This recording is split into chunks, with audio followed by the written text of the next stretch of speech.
Salut à tous, bienvenue donc sur l'entrepreneur à la stalle, Thierry #Henry, épisode donc 179. Aujourd'hui je te propose un épisode en solo où je vais donc te parler donc de 6 mauvaises habitudes à stopper en 2022. Donc on est toujours en début d'année, donc peut-être que tu as pris des résolutions de choses que tu veux faire, mais moi ce que tu peux faire aussi donc c'est retirer donc des mauvaises habitudes qui font en fin de compte que tu n'avances pas dans ta vie. De business et hors business aussi, tu vas voir, je vais t'en parler aussi dans cet épisode en solo, donc assez court comme d'habitude. Donc je te dis tout après avoir remercié le sponsor. Dropeasy, c'est l'e-commerce pour tous sans les soucis de l'e-commerce classique. Plus besoin d'avoir du stock ou de faire des colis, tu n'as qu'à choisir les produits, les mettre en valeur sur ta boutique Dropeasy et encaisser l'argent. Même si tu n'y connais rien en e-commerce ou en marketing, pas de soucis, Dropeasy a été créé pour que tu puisses te lancer rapidement et facilement. Lance-toi dans le dropshipping de qualité avec Dropeasy. Ils ont des partenariats avec des fournisseurs européens et des produits de grande qualité. C'est pour cela qu'ils t'offrent une formation complète. Il te suffit de tester gratuitement pendant 14 jours aujourd'hui avec le lien suivant: thierry-du6henry.fr/dropeasy. thierry-du6henry.fr/dropeasy. Donc, aujourd'hui, comme je t'ai dit, donc, je vais te parler donc, de 6 mauvaises habitudes que tu devrais retirer. Après, tu fais ce que tu veux. Hein. Moi, je te conseille. Donc, je vais commencer par la première, qui, je pense, une qu'on t'a souvent dit de ne pas faire. Donc, c'est de toujours être, de trop être distrait. Donc, voilà. Que ce soit un salarié indépendant, enfin, quelle que soit l'activité. Donc, voilà. Que ce soit un salarié indépendant, enfin, quelle que soit l'activité, on est dans un monde plein de distractions. Et donc vraiment ton but devrait être de désactiver donc tout ce qui est distraction. Donc bien sûr quand tu bosses, donc ça tu le connais, donc ton téléphone. Donc on a maintenant Facebook, enfin Instagram, il y a chaque année ou un nouveau réseau. Déconnecte-toi, t'inquiète pas, il n'y aura pas de nouvelles si grave que ça. Et aussi donc le plus grave souvent c'est les emails. Et je vais te dire pareil, je te conseille ça, mais moi ça m'arrive, je le sens en fin de compte quand je regarde trop mes emails, parce que j'attends soi-disant la bonne nouvelle, que je vais avoir, mais je verrai plus tard et que je peux répondre plus tard, c'est pas gênant. Donc après ça c'est vraiment quelque chose qui est très connu. Si tu as lu donc le livre donc, de Tim Ferriss, donc de 4 Hour Week, donc la semaine de 4 heures, il en parle, ça a été démocratisé avec ça. Après, on n'a pas tous les moyens, on n'a pas tout envie donc de déléguer ses emails. Donc, au lieu donc d'y aller 4-5 fois par jour, tu vas une seule fois par jour. Tu fais même y aller moins d'une fois par jour. Bah, tu verras que c'est plutôt bien pour ton esprit, ne pas te stresser et donc de tout gérer sur un moment. Donc vraiment, je sais pas si tu as vu l'épisode qu'on a fait 77, donc on a parlé en fin de compte de productivité. C'est un élément assez important pour devenir plus productif. Donc contrôler, donc soit c'est pas les appareils et ta boîte email qui te contrôle, mais c'est toi qui laisse en fin de compte toute la technologie de côté pour réduire donc, tout ce qui est distraction et augmenter ta concentration. Donc on va beaucoup en parler dans cet épisode, c'est vraiment augmenter ta concentration. Ensuite, donc utilise aussi donc donc là c'est plutôt des conseils, hein, donc dans cette première partie donc de désactiver des distractions, c'est d'utiliser des rappels visuels. Donc si tu as besoin en fin de compte d'être motivé, de te rappeler tes pourquoi, donc sur ton écran d'ordinateur, donc de ton bureau ou autre, mets ce qui t'intéresse. Donc si tu veux te focaliser, donc mets-le, mets peut-être deux ou trois éléments de bénéfices et d'avantages que tu veux faire. Tu veux faire plus de ventes, tu veux créer plus de podcasts, enfin, je sais pas ce que tu veux faire, tu le mets en fin de compte en fond d'écran pour te motiver, donc tu le vois à tout moment. Et si tu peux le mettre aussi ailleurs chez toi, très intéressant, sur ton téléphone, parce que c'est un outil que tu vas toujours utiliser, tu vas voir, et automatiquement ça va te rappeler qu'il faut donc te focaliser et ne pas te disperser un peu partout. Donc ensuite, souvent bien sûr regarder cet appareil et se le répéter tant qu'à faire, comme on l'a dit sur un autre épisode, à haute voix, et donc ça va vraiment t'aider à contrôler donc tout ton environnement qui te demande de venir regarder ce qu'ils font. Donc aussi donc fixer des petits objectifs. Tu sais, en début d'année, on se fait toujours plein d'objectifs donc à l'année, même des fois sur 2-3 ans, ce qui est très bien, hein. Mais pour sentir qu'on avance, se sentir plus en contrôle et faire ce qu'on appelle des baby steps, des pas de bébé, se fixer des objectifs au mois.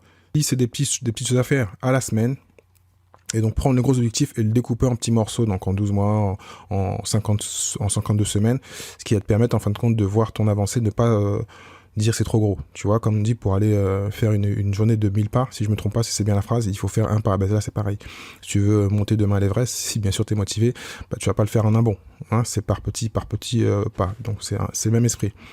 Donc c'est important d'avoir des grands objectifs, mais toujours les décomposer en plus petits.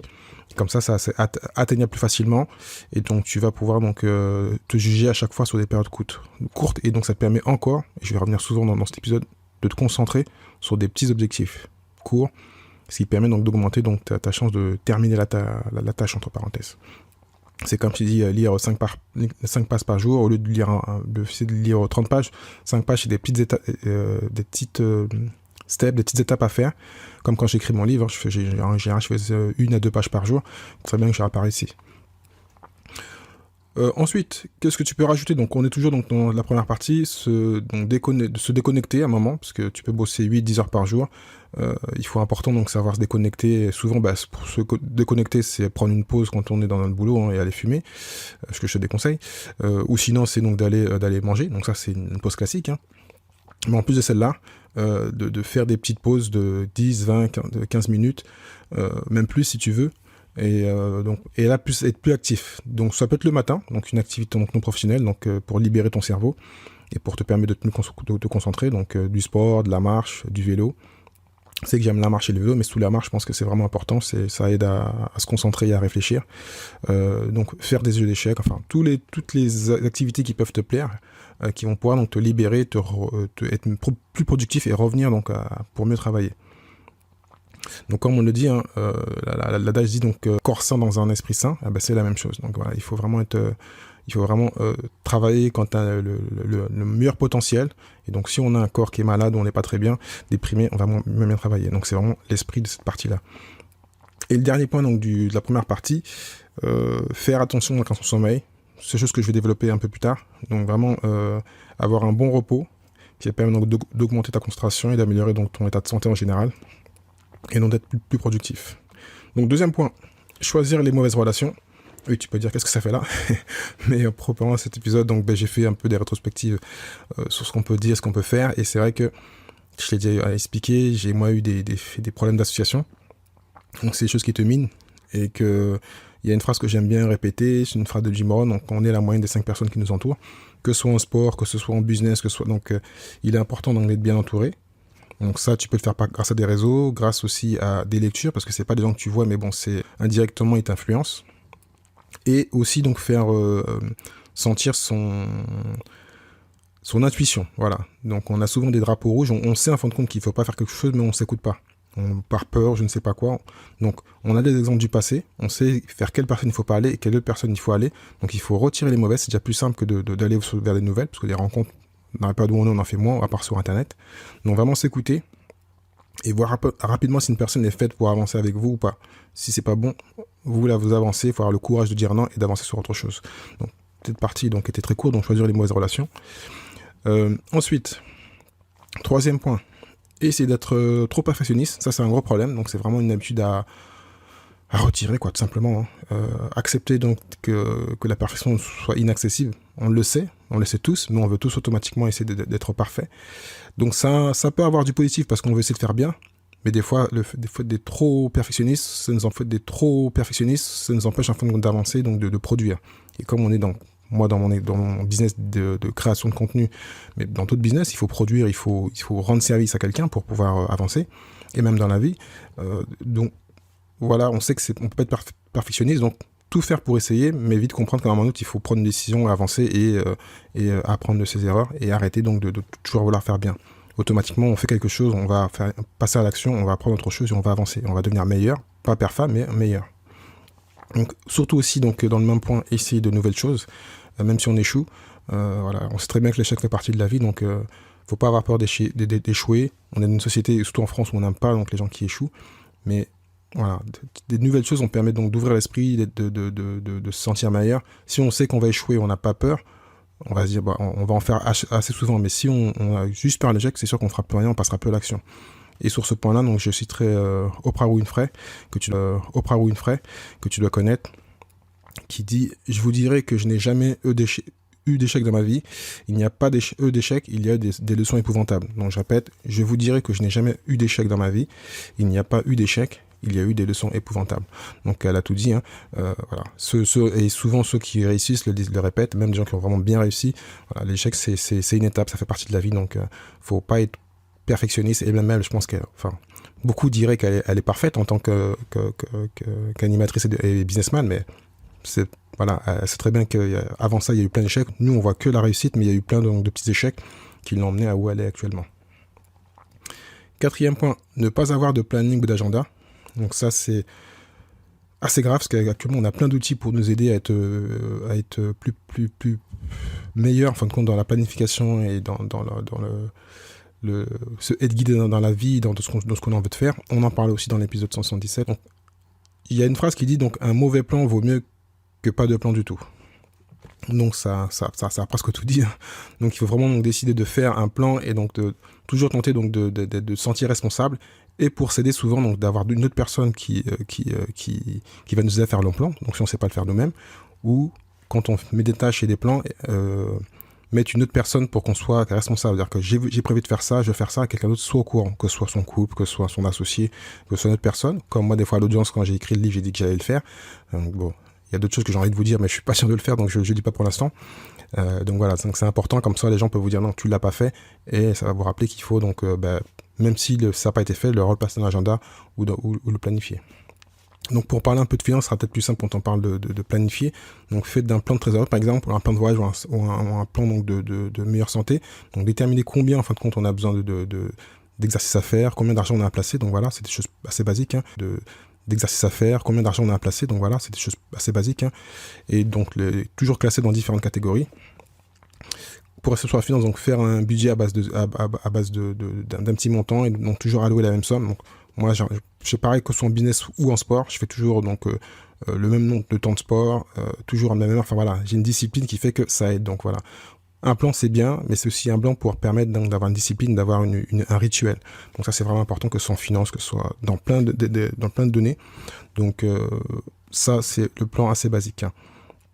5e point, travailler tout le temps. Ça, c'est un gros problème quand on est en ligne. En fin de compte, souvent, c'est mis en ligne ou en business pour ne moins travailler, même si on aime travailler. Mais souvent, c'est l'opposé.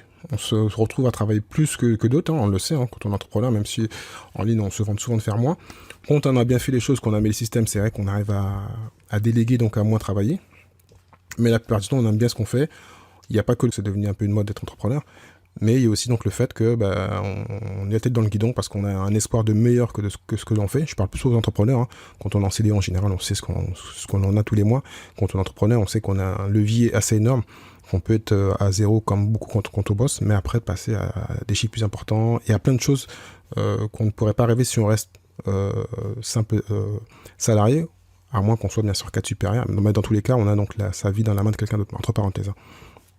Donc, au lieu donc de trop travailler, donc apprendre à se reposer, donc de récupérer, vraiment à se regrouper et à un peu ce qu'on a dit avant, un peu à sortir, à savoir prendre des pauses.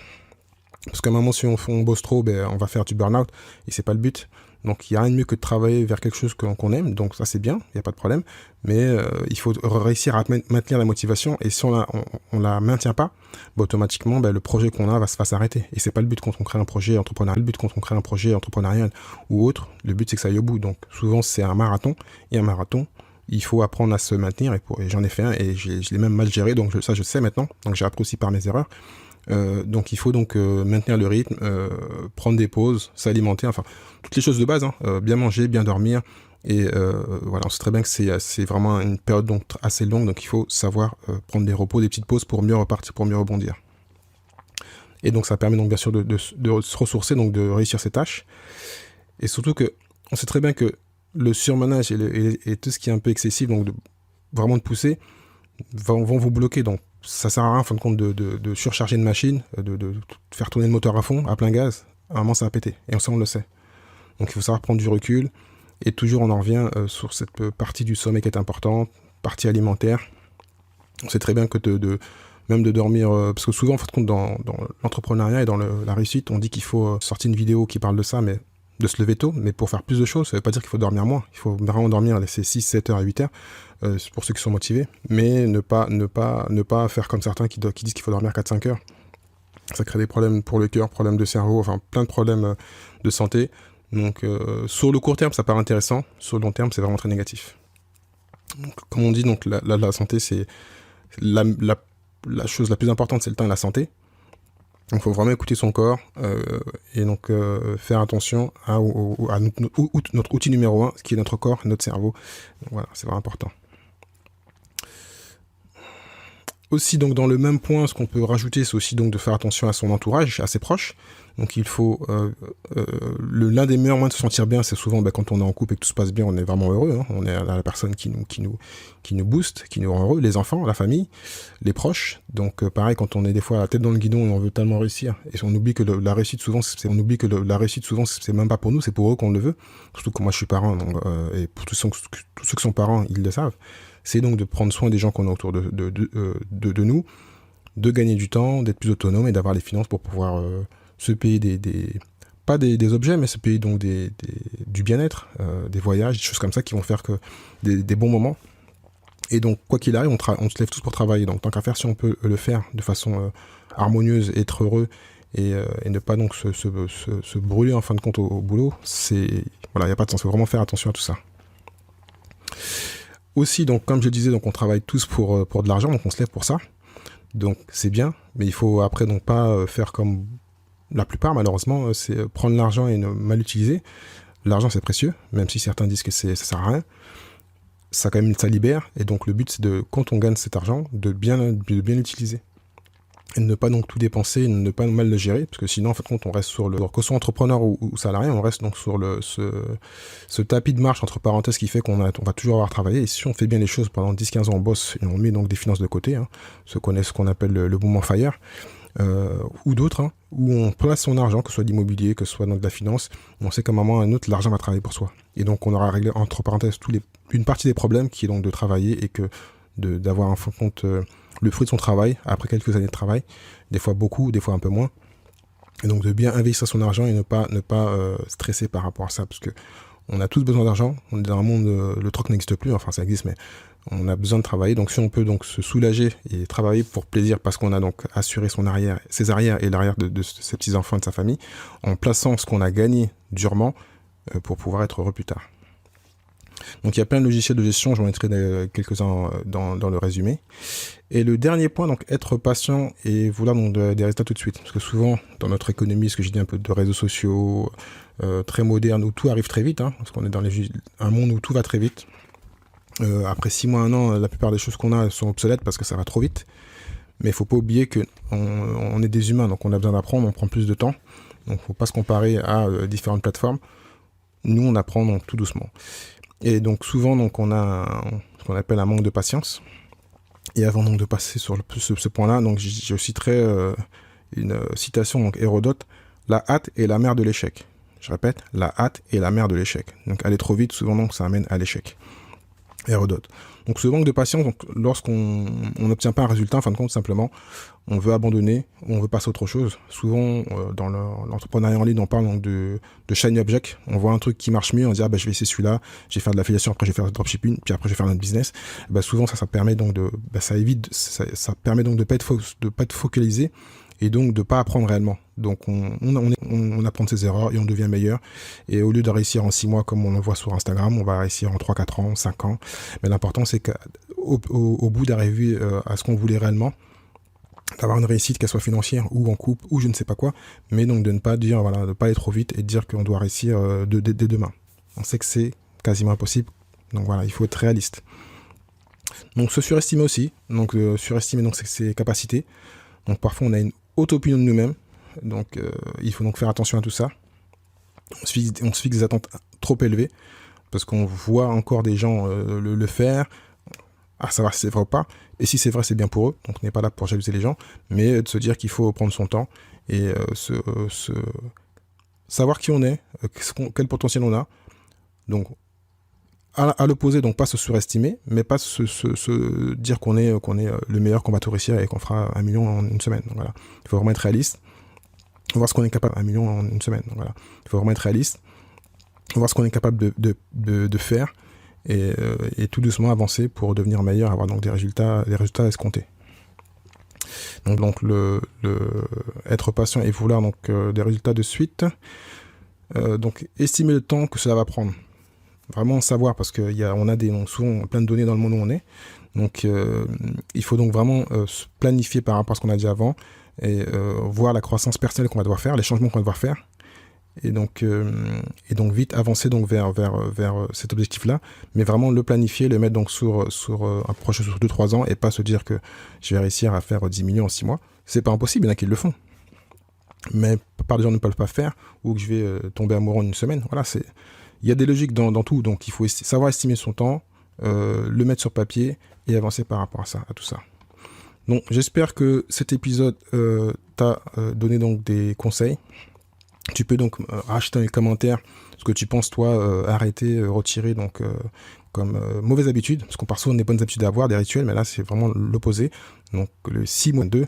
Donc, je te répète rapidement, toujours être distrait. Ensuite, donc, tu vas choisir les mauvaises relations et essayer d'être perfectionniste, d'être trop perfectionniste, ne pas avoir de planning ou d'agenda, donc travailler tout le temps, et pour finir, être patient et vouloir des résultats tout de suite. Donc merci à toi d'avoir écouté, n'hésite pas à partager, à commenter, dis-moi quel type d'épisode tu veux encore, et n'hésite pas aussi à aller donc dans le résumé à supporter donc nos sponsors pour qu'on puisse donc continuer à proposer donc du contenu gratuit. Je te dis à la semaine prochaine, ciao ciao. Merci à toi d'avoir écouté cet épisode de l'Entrepreneur Lifestyle jusqu'à la fin. Si tu as aimé et que tu penses que cela peut aider ou intéresser quelqu'un que tu connais, donc partage cet épisode, like-le, commente-le et bien sûr mets ma note numéro 5 s'il te plaît. Donc cela va m'aider à continuer à pouvoir monter dans les classements de toutes les bonnes plateformes de podcast, iTunes, Spotify, enfin tu les connais. Si tu souhaites donc recevoir les épisodes directement dans ta boîte email, envoie-moi un email à contact@thierry-lucis.fr, contact@thierry-lucis.fr. Je te dis au prochain épisode. Ciao ciao.